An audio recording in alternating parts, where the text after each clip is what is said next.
Прывітанне. З вами канал Свабода Прэміум, я Юрый Дракахруст, а таксама наш сённяшні госць, кіраўнік украінскага сацыялагічнага цэнтру «Рэйтынг» Алексей Анцыпович. Алексей, прывітанне. Вітаю.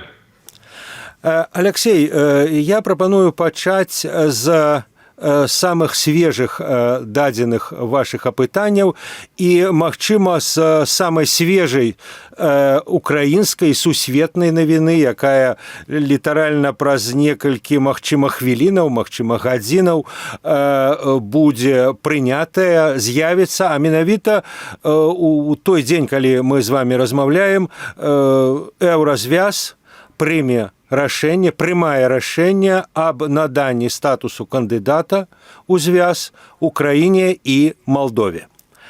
В вашым апошнім апытанні вы задавалі ў чарговы раз пытанне пра тое, як украінцы ставяцца да уступлення іх краіны ў Еўразвяз. Ну і так выглядае, што лічбы гранічна высокія. Пераважная большасць за 90%, ці пад 90%, каля 90% выступаюць за гэта. Я мяркую, што рэдка якая краіна Еўразвязу, ну, скажем, там нулявыя гады, мела такую салідарную падтрымку сваёй еўрапейскай перспектывы. А вот у мяне да вас пытанне такое. Вот на графіку бачна дынаміка праеўрапейскіх настрояў ва ўкраіне. Она была даволі высокай усе апошнія гады, але як толькі пачалася вайна, выбух, амаль 20% пунктаў плюс дадалося. Чаму? Ну, Еўразвяз не ваенная арганізацыя, не вайсковая арганізацыя. Ад яе чакаць, што яна абароніць Украіну ад уварвання, ад нападу, ад агрэсара не выпадала. Але все-таки, вот на ваш погляд, чаму істотна выраслі гэтыя праеўрапейскія інтэнцыі украінцаў? Ну, я все-таки не згодний з тим, що Європейський Союз не здатен захистити Україну, яка би була членом Європейського Союзу. Українець покладає свої сподівання на те, що такий страшний ворог, яким виявилася Росія, недружня держава, що вона скажімо так, менше зможе не просто конфліктувати, а нападати і нищити нашу державу, яка би була членом Європейського Союзу. Тому у нас зростання навіть відбулося близько 30%. Це дуже високе зростання після початку війни. Але ви абсолютно праві, що трошки раніше, якщо дивитися в довшу динаміку, 2010 рік, 2012 рік, 2014 рік, підтримка вступу України в Євросоюз отримувала все-таки навіть таку значну противагу, значний спротив. Так само близько третини на той момент українців були проти вступу України в Євросоюз. Ця кількість весь час знижувалася, адже європейський вектор для України був однозначний, і керівництво держави, за виключенням Віктора Януковича, в принципі, завжди декларувало, що Україна йде в Європу. Але саме з війною ми побачили, наскільки важливий, власне, є вибір, проєвропейський вибір для України, адже на Сході, на півночі нас чекає ворог. Ворог, який нищить, який вбиває наших людей, який знищує нашу державу. І тому наш шлях точно в Україні, це навіть має певне таке висловлювання, приказку «геть від Москви». Тобто подалі від Москви. А подалі від Москви – це в інший бік, і інший бік – це Європейський Союз. А на ваш погляд, от якой ступені мотивація, якби такая, што, расейцы ўжо вельмі шмат чаго разбурылі в Украіне, дык калі мы будзем у Еўразвязе, можа, дапамогуць. Такое, на ваш погляд, ёсць такая мотивація? Безперечно, і вона з'явилася зараз з війною, бо ще до війни, я би сказав так, європейський вектор і мотив основний, чому українець підтримував вступ до Європейського Союзу, це все-таки певні можливості для когось подорожувати, для когось працевлаштуватися, але для абсолютної більшості українців європейський вектор означав дослівно «хотіли жити як в Європі» або ж «хочемо жити як в Європі». Тобто ми хотіли би мати комфортне життя, стабільне життя, достатньо високий рівень заробітних плат, якісь передбачуваність. Тобто оці цінності для українця є надзвичайно важливими, і українець, бачачи таким, власне, життя в Європі, він обирав і європейський вектор для себе. Уже з війною, звичайно, зараз не до розмов про комфорт, про гроші, про заробітки, про подорожі, не знаю, про якусь історію, спільну європейську історію. А зараз реально про захист, і цей захист ми точно бачимо в Європейській Унії, в НАТО, в співпраці з Сполученими Штатами Америки, в співпраці з окремими державами, такими як Польща, Литва, Великобританія, інші країни, будь-які країни, які сприймаються українцями як дружні.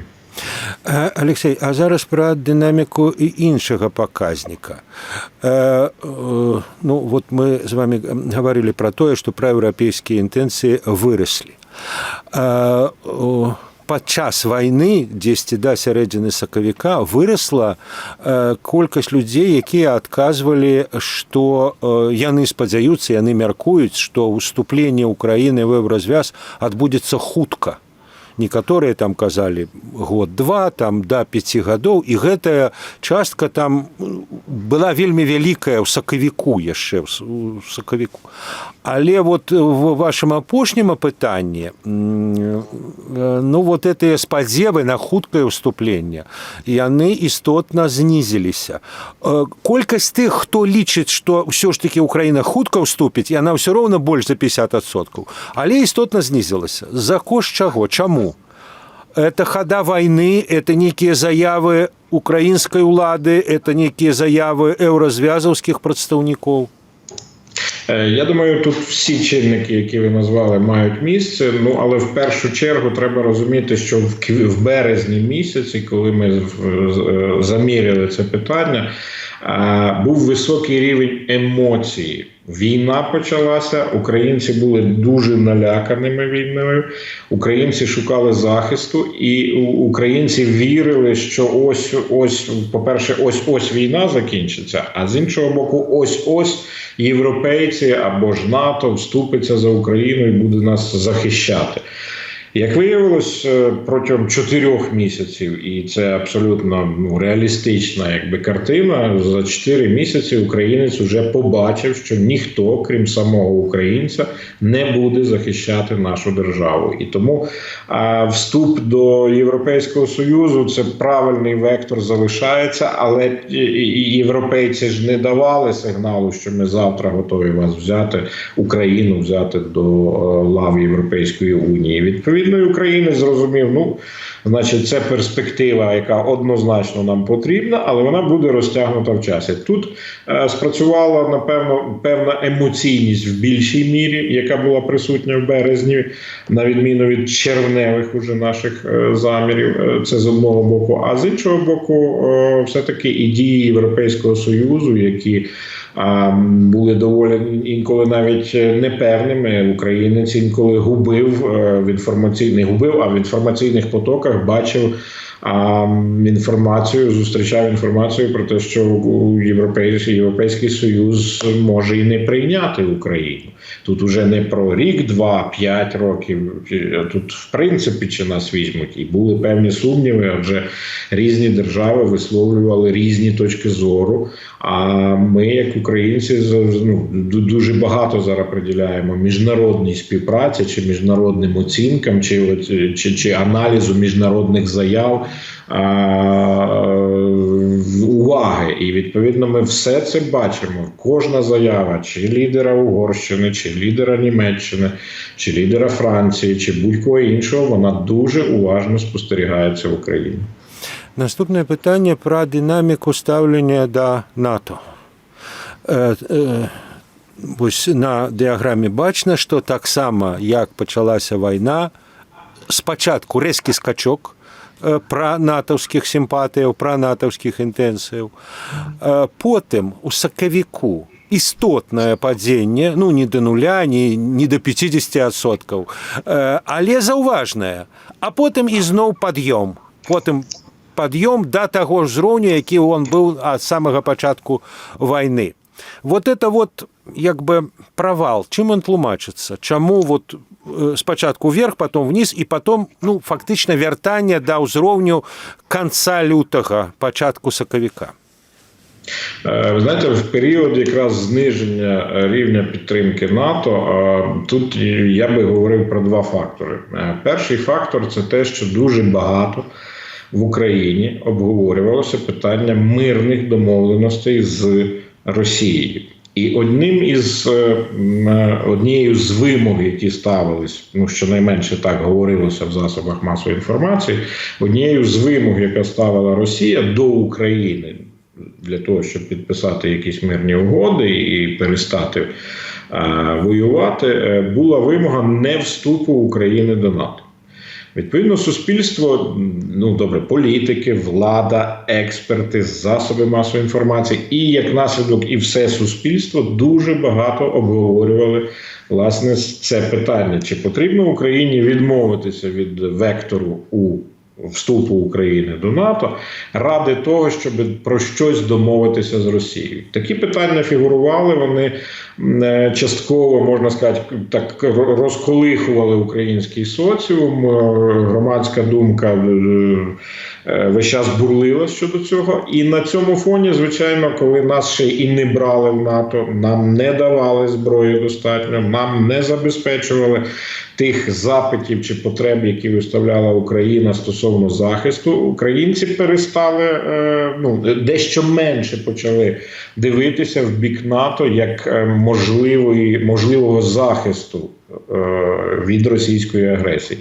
Тоді відбулося незначне, але все-таки зниження підтримки серед українців, підтримки вступу до НАТО. Натомість зараз, коли вже 4-й місяць іде війна, коли українець прийняв те, що тільки самі українці можуть захистити себе від нападу росіян, вони зрозуміли, що що за нас ніхто не вступиться, нам можуть допомогти чи зброєю, чи фінансуванням, чи якоюсь інформацією, але ніхто за нас воювати не буде. І от на цьому фоні українець зрозумів: добре, ми йдемо в НАТО, ми прагнемо НАТО, ми європейська держава, ми хочемо бути з європейським співтовариством і мати спільні засоби захисту. Але, скажімо так, якщо це не станеться найближчим часом, ми все рівно будемо воювати і захищатися від Росії, будемо давати їй відсіч, і це будемо робити самостійно, ціною багатьох життів, ціною економічних втрат, ціною фізичних втрат, адже гинуть не тільки військові, а ще й цивільні люди. Тому це все страшна ціна, яку доведеться заплатити, але українець вже зрозумів, що іншого шляху нема, іншої перемоги не буде. Наступнае пытанне пра стаўленне украінцаў да сусветных лідараў. І вось дыяграма паказвае, што у украінцаў ёсць два антыгероя, два антыкуміра. Гэта Лукашенко і Путін. Нават да спадара Орбана, стаўленне такое дваістае, 50% яго не любяць, але астатнія, так, ці не неўтральна. А вось што тычыцца гэтых двух персанажаў, то тут амаль поўнае непрыняццё іх. Прычым, калі паглядзець дынаміку, то фактычна это стаўленне стабільнае. Мінулым разам вы замерялі у красавіку, і дынаміка практычна няма. Пуціна адмоўна ацэньваюць 98% апытаных, і Лукашенку тады было 96, зараз 95, з утлікам памылкі і рэпрэзентатыўнасці это фактычна адно і тое ж. І у мяне цікавае такое пытанне пра Лукашенку. Што тычыцца захавання такога вялікага адмоўнага рэйтынгу Пуціна, зразумела. Россия протягивает напады, Россия обстреливает, так что тут ситуация не меняется. Что тычется Беларуси, то вот я паглядзеў адмыслова, перадапошні абстрэл быў 14 красавіка. Пасля гэтага велізарная паўза, яшчэ адзін абстрэл быў у чэрвені, 9 чэрвеня, але ўсё ж такі, вот, калі вы тады апытвалі, то людзі, ну, як бы рэальна маглі казаць, нас абстрэльваюць з Беларусі. Калі людзей апытвалі ў чэрвені, то ўжо практычна вот гэтыя напады, яны, ну, ці сталі фактычна вельмі рэдкімі, ну, вот, адзін выпадак быў, нападаў праз мяжу ўжо няма. Украінскія памежнікі аднавілі мяжу. І тым не менш, стаўленне да Лукашэнкі абсалютна такое же, як было і тады. Чаму? Причина в тому, що в українських засобах масової інформації постійно обговорюється питання можливого нападу білоруських військ на Україну. Вступу білоруської армії у війну на боці Росії. Ми постійно спостерігаємо пересування білоруських військ, якусь мобілізацію, якісь підготування, якісь навчання, якісь пересування техніки. Про це в нас активно пишуть. Мешканці Західної України, яка більше межує з територією Білорусі, це там, де ще не було нападу, це Волинська область, це Житомирська область, ну, а відповідно і ті, хто під ними, да, а це вже туди ближче до міста Львова, зокрема, да, до Галичини, вони переживають, що війська Лукашенка перейдуть кордон в тих краях і підуть на Західну Україну з нападом. І ця тема обговорюється постійно. Можливість вступу Білорусі у війну.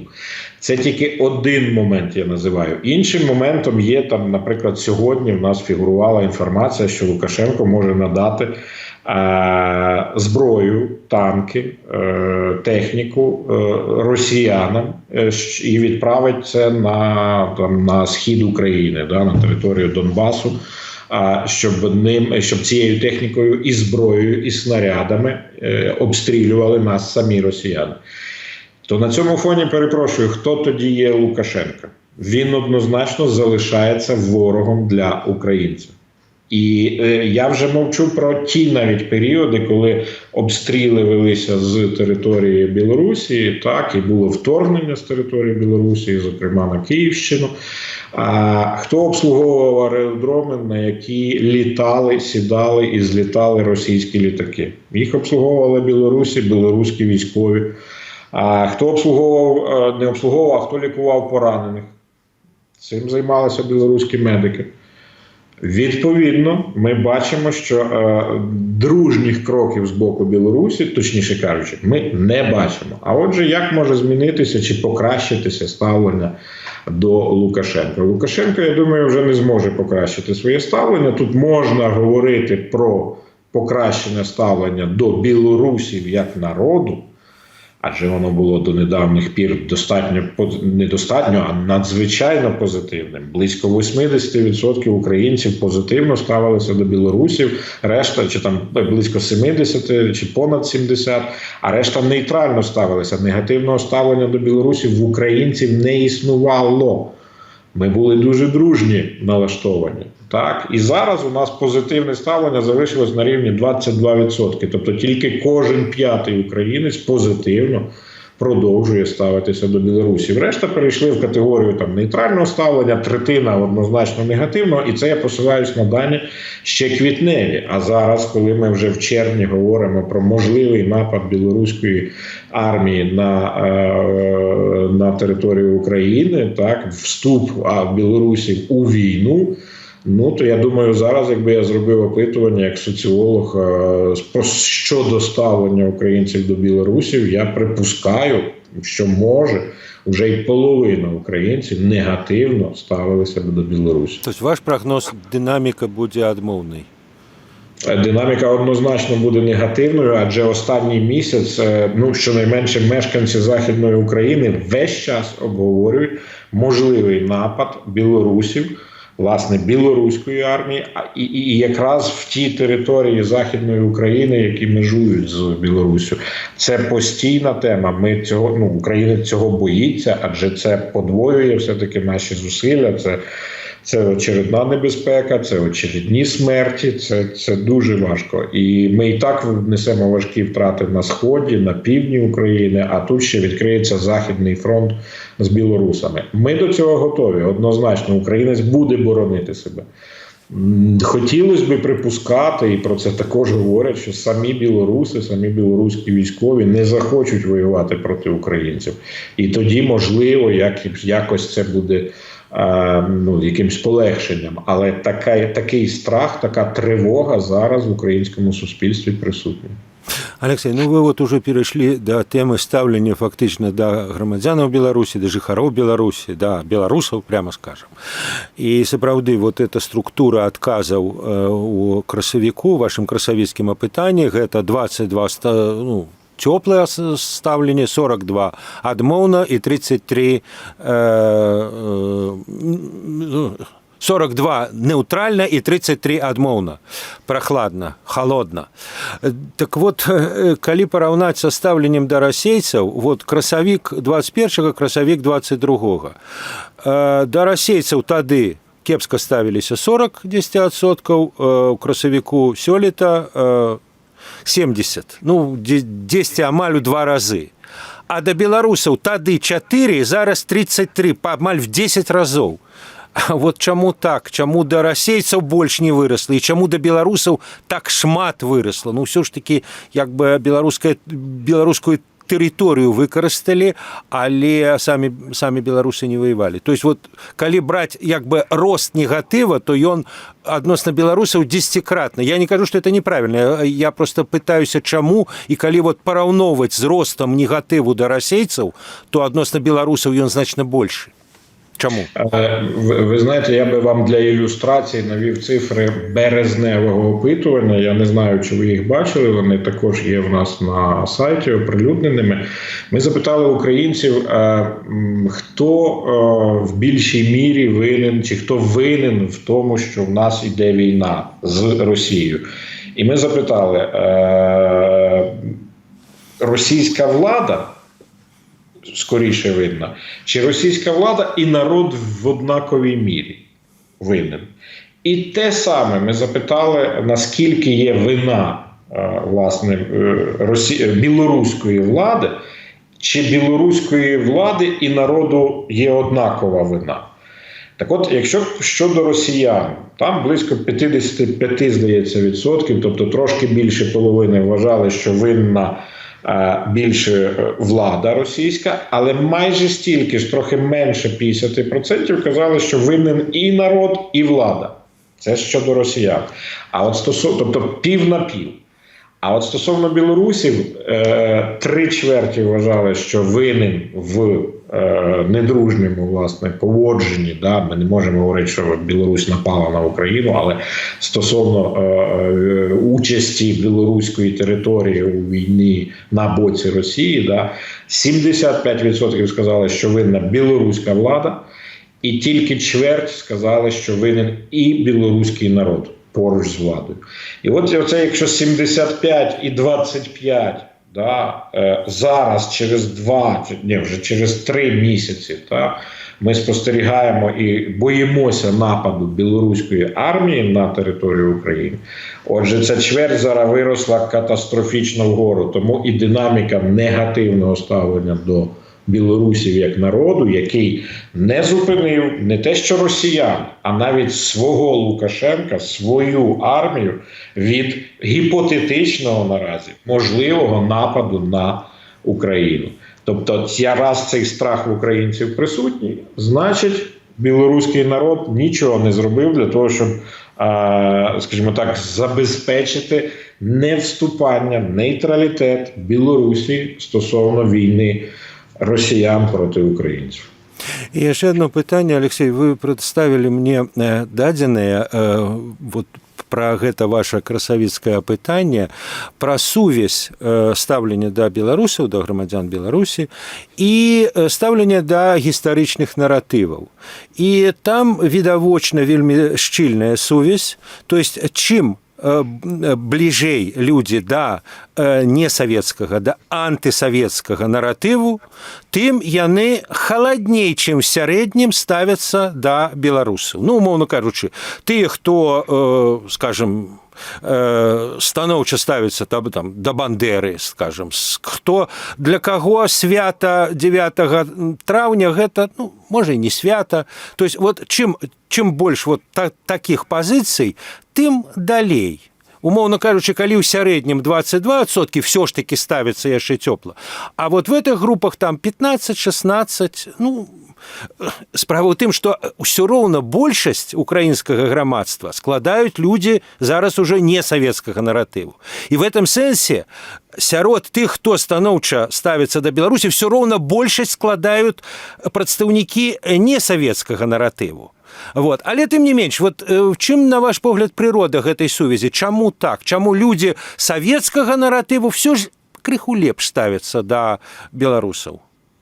А давайте перевернемо ситуацію, глянемо на довшу динаміку, яка була до війни. Величезний позитив стосовно Лукашенка як президента Білорусі. Лукашенко серед українців. Українець вважав, що Лукашенка батька, що в нього порядок, що він тримає чиновників в кулаці, що Білорусь процвітає. Такий наратив існував в українській громадській думці, в медіа.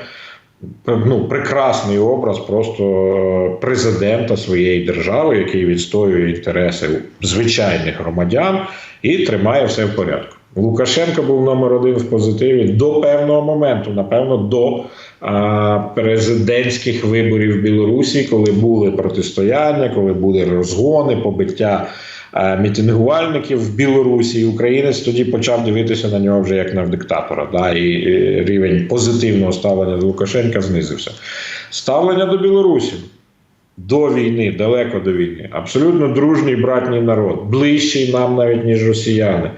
Межуванням по кордонах, мовою, як бачите, ми спілкуємося прекрасно. Ви білоруською, я українською, я вас прекрасно розумію. Сподіваюсь, ви мене також. Я так само. Відповідно, ну, нема ближчого, да, ніж цей сусід. Да, українець так вважав стосовно білоруса, як свого сусіда. Так от, на фоні, да, і ще в нас величезне спільне минуле. Чи в одній державі Радянському Союзі, чи ще глибше, да, чи ще глибше в історичні корені. Відповідно, на фоні цього величезна частка українців бачила спільне з білорусами. І минуле, і теперішнє, і, напевно, майбутнє. Так це так було. І от після того, як українець зрозумів, що радянські наративи, радянське минуле, оцей весь диктаторське поводження, що Путіна, що Лукашенка, фашизм в Росії, ще не фашизм, але точно диктатура в Білорусі, і що це все чуже для українців. Українець має європейський вибір, українець хоче жити з європейськими народами, мати волю, свободу і можливість думати про своє майбутнє самостійно, а не з огляду на там якихось сусідів, тих же білорусів чи навіть чи росіян. І коли от таке сприйняття приходить, зрозуміло, що вставлені до білорусів всі, хто обрали проєвропейський вектор, всі, хто відкинули радянське минуле, радянські наративи, радянські цінності, вони, звичайно, гірше ставляться, холодніше ставляться до білорусів, які дуже довго асоціювалися, власне, з такою певною стабільністю, радянським минулим, порядком, господарюванням батьки Лукашенка. Але це все вже не цікаво українцю, і воно вже є ворожим українцю. Тому і пояснюються цифри ті, про які ви назвали, справді. А той, хто має якусь ще пієтику чи якісь, не знаю, ностальгію за радянським минулим, Звичайно, він поки що краще ставиться до білорусів, але я думаю, що якщо білоруси не змінять власне ситуацію з тим, що ми, як українці, боїмося нападу, відкриття другого фронту на Західній Україні з боку Білорусі, ну, то, напевно, і ставлення до білорусів буде погіршуватись і ще раз погіршуватись. Добре, дякую велике, Олексій. Скончаємо на такой не самой, може, оптимістичній ноті, але, ну, я сподіваюся на краще. Гэта жыццё, да, гэта жыццё, лепш бачыць рэальнасць такой, якая яна ёсць. Вось, а нашим гледачам я нагадаю, што яны могуць выказваць свае меркаванні, спрачацца, магчыма, пагаджацца з тымі дадзенымі, якія распавёў Алексей, а затым, як падзеі будуць разгортвацца далей, у тым ліку і на поле боя, і на мяжы Беларусі і Украіны, будзем спадзявацца, що все ж таки будзе мірная мяжа, і як яна будзе разгортвацца у грамадскай думцы Украіны, яны могуць сачыць на YouTube-канале «Свабода Прэміум». Дзякуй, да пабачэння.